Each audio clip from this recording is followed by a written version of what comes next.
So, you know what I've never done? I've never done a Doctor Who convention. So, let's go to a Doctor Who convention.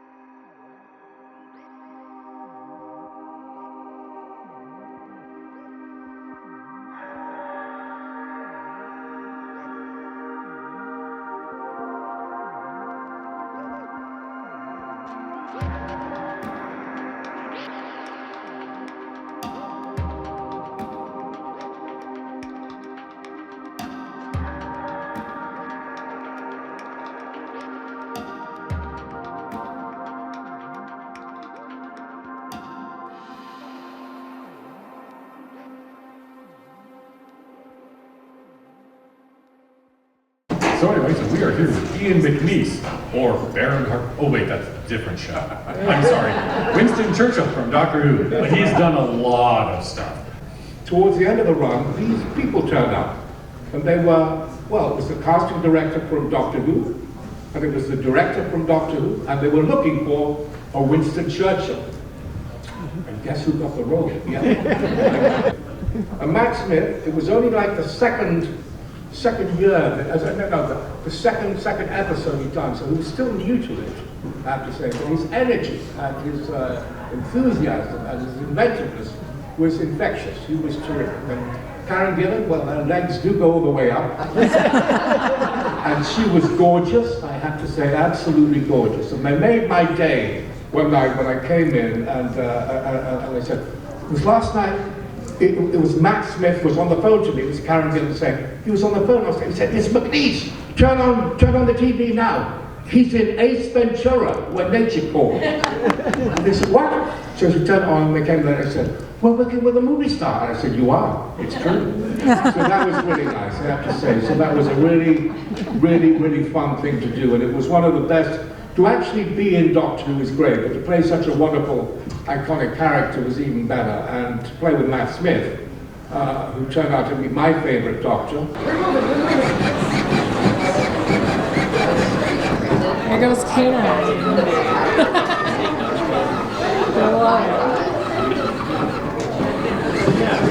Did you build them yourself? I did, yeah. Nice.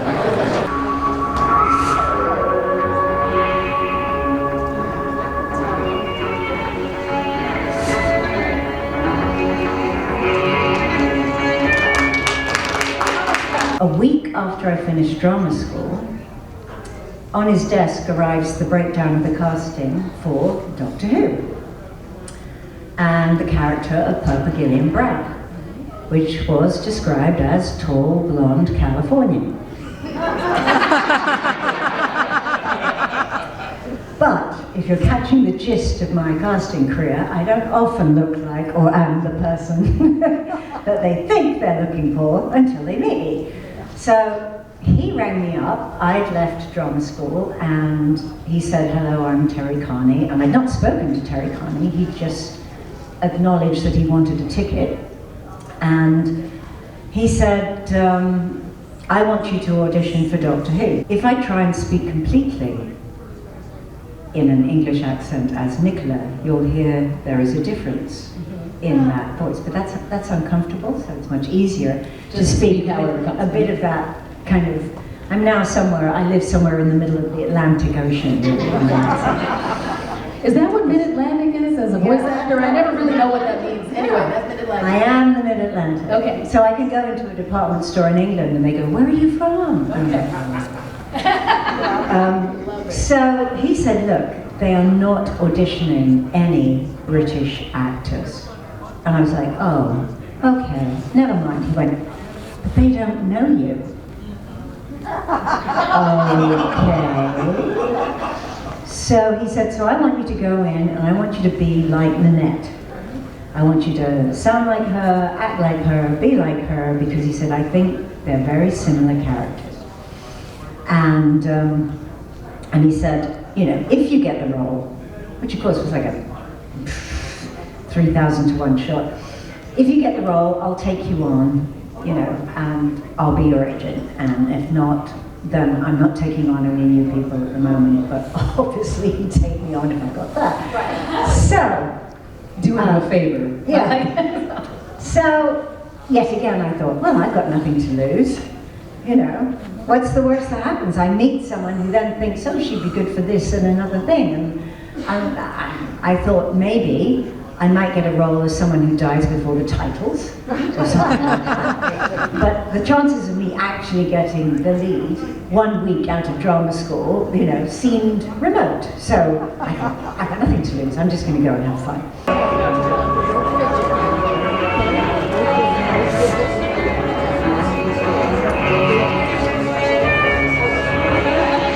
Please welcome Peter Malcolm Gordon Moffat, known to us as the Fifth Doctor, Peter Davison. There was no way I was going to get a chance to talk to you and not want to talk to you about the 5-ish Doctors. Which was when the 50th came up, I just wanted to do a little thing. I thought I was going to do it the same way with my little camera, my home sort of video camera. And so I got in touch with Colin and Sylvester and said, you know, would you be a part of this? And they were slightly reluctant, I have to say, at the time, because I think it was going to be a busy year. It was the 50th year, so, you know, we were doing conventions and appearances all over the place. But I wrote a script and I sent it to Colin and Sylvester. They said, oh yeah, well, I'll do it. Sylvester said, I'll do it, but I am doing The Hobbit. So I don't know if I'm going to be available, but I'll be doing The Hobbit. So I thought, I'm going to put that in the script.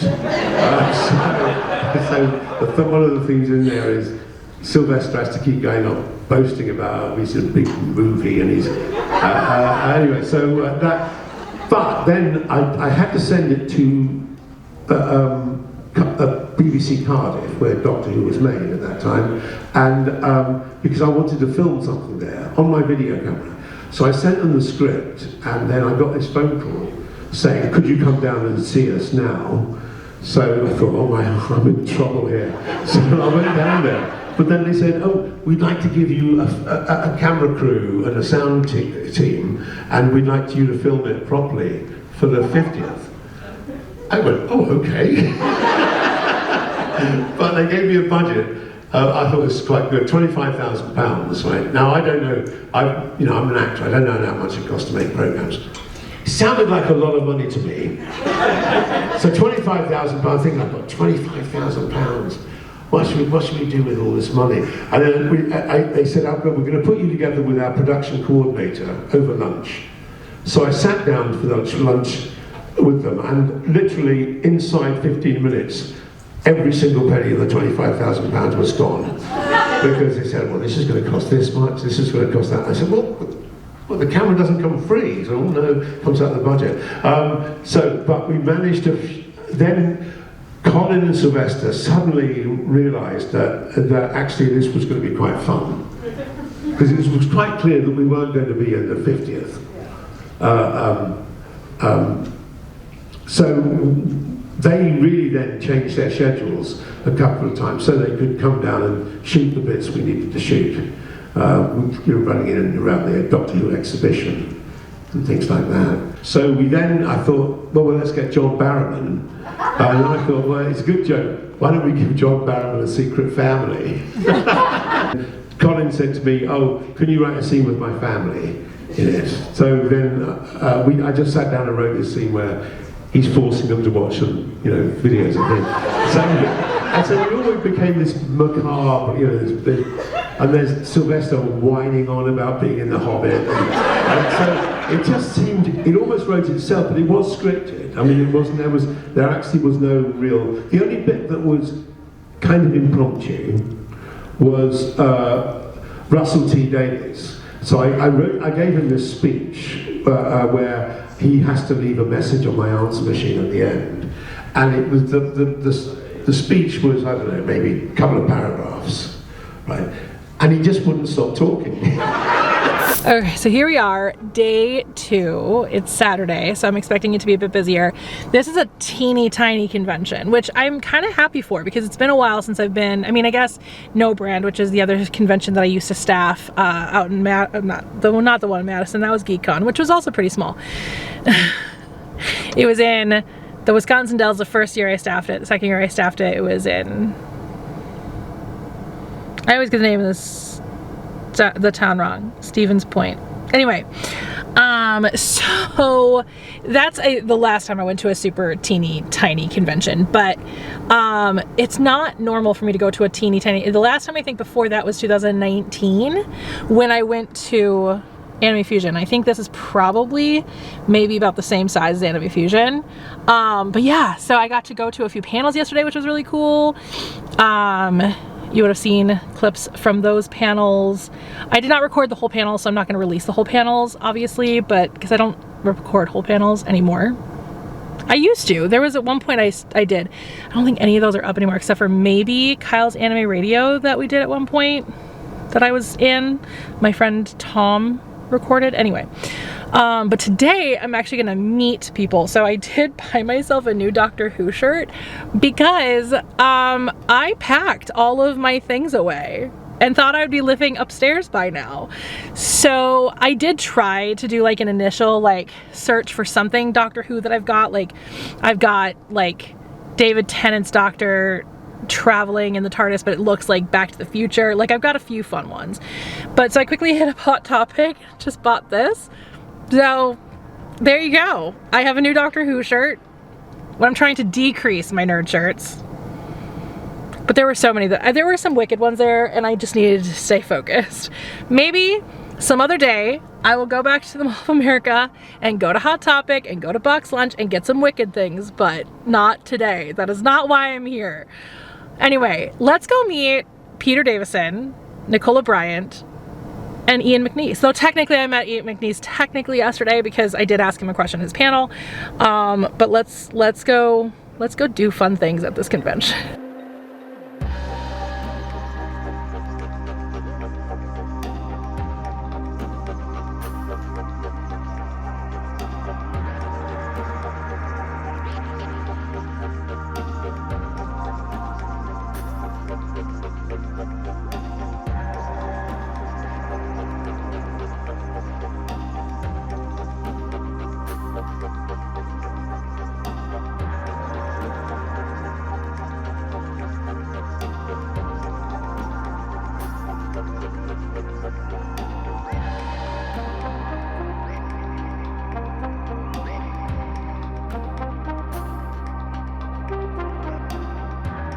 All right, so I met Peter and Nicola, so I'll have to meet Ian. But now I'm heading into the con suite. And the only reason I haven't met Ian yet, oh, come on. There we go. The reason I haven't met Ian yet was because he wasn't there when I was in line. Now he's there, but I'm waiting for the line to die down a little bit. He's there till 4:30. Well, let's hit up the con suite. If you're unfamiliar with what a con suite is, it's a place to get food, free food at a convention.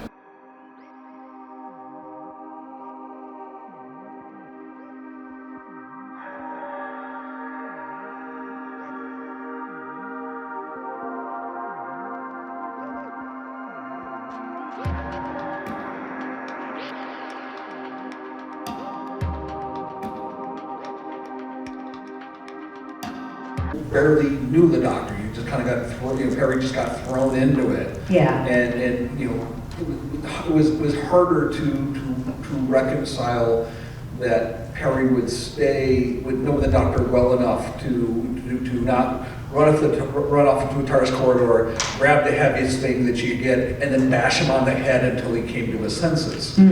That just wasn't Perry. I think it ties into some of the things I've already said, like what was her home life like?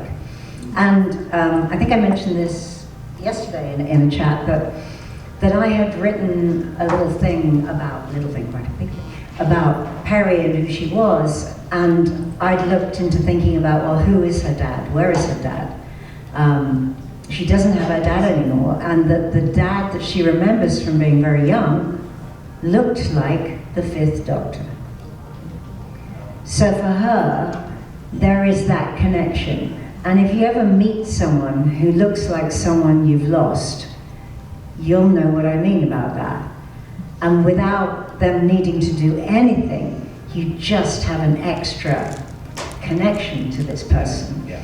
So I think I was carrying that, and I was carrying that Perry was very much the kind of kid who knew, well, I know how to do the right thing, and I do the right thing. Doing the right thing comes naturally to many people. Many people. It's not like you have to be taught by, you know, your parents. It's just innately within you.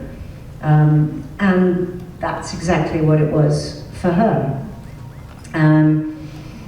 I don't know if she'd have done 5 years of being strangled, probably not, but then she would have found a way to get him to someone that could help him so that they could, you know, bring back the Fifth Doctor. No. A very, very long journey.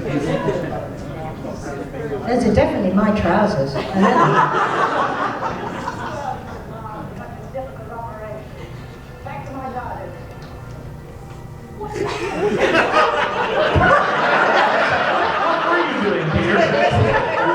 I don't know, but it sounds like how it's Got yellowy hair, yes. I have to compliment them for correcting the oversight of the Sixth Doctor never having met the Brigadier. I'm sad that this is the best we got. Can't hear you, Colin! Are you sad that this never got a sequel? I think the word is relieved. I think it ended John Nathan Turner's writing career anyway. One thing that puzzles me about this claim that you could vote to decide who took part in the end is there was no gap for anyone to vote. So we never shot anything twice as far as I know. So I think they rigged it. I think there's only one ending with the person who's in it, the girl. Given that in all the years since, I don't believe anything from the other version has ever surfaced. No, it's not. It was fake. It was rigged. So they knew exactly. Probably they had that sort of middle-aged bloke. They thought no one's going to vote for him. We'll just make it with the girl because they'll all vote for her. Yeah. And then they just made that one. You heard it here. Take to the internet. Spread the word far and wide. While other people are on screen, I will ask. Back when you were doing the series proper, did you have like the sonic screwdriver and the TARDIS key on you if they weren't needed in the scene, just to kind of feel like you were complete? Oh no, the properties department would take them off you. Yes. Because we couldn't be trusted. Really, none of this made any sense. Oh, I'm sorry. There's the last glimpse. So you didn't even get Baker to run around. Tom didn't do a lot in it, did he really? I'm amazed they even did anything for it.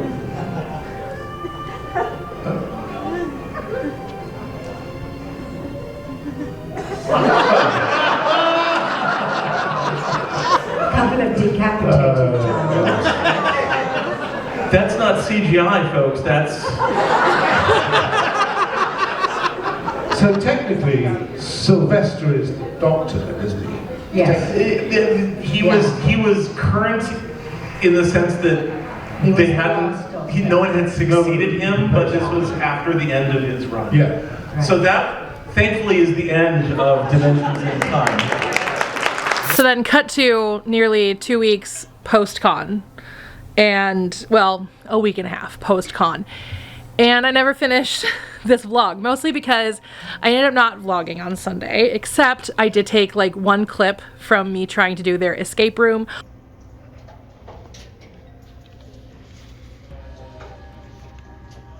Which was really fun. It was hard, but that's good. I was doing it by myself, so like even harder because I didn't have somebody to riff off of, somebody to like try and figure things out with. So it was a little hard, but it was fun. I enjoyed it. I'm gonna see if next year a couple of my friends that I know like Doctor Who want to come with me, and I can introduce them to conventions. I did run into a couple of people that I do know, one that works the convention and one that was not working the convention, so it was nice to see both of them. I haven't seen them in a while, so that was good. But yeah, so it was a good convention. I enjoyed it, but yeah, Sunday I basically just kind of, I don't know, walked around. I wasn't there for very long. I was there for maybe an hour. So I just didn't feel the need to bring my camera along for the ride, but I will definitely go back. I will definitely go back. It is unfortunately around the same time that we usually leave for Disney World anytime we go to Disney World. So I'm gonna have to figure out if we're going to Disney World anytime soon. Not that we go that often to Disney World, but it's usually around that time that we go. So actually I think it was a week late this year, so we'll see what it looks like next year. My dog is barking. We'll see what it looks like next year, what weekend it is, and anyway, not the point. But yeah, so I will definitely go back. I really enjoyed it. It was a nice small convention feel, which is really nice. It's something that I have missed a lot since going to things like Twin Cities Con, and when the convention I don't mention anymore, you know, got big, that kind of thing. I mean, the last small convention I went to was when I staffed, but I was staffing, so I wasn't able to enjoy it. So it's really, I mean, I still enjoyed it. I still enjoyed my time. I still had a good time. Why is my camera having trouble staying focused? I'm in manual focus now.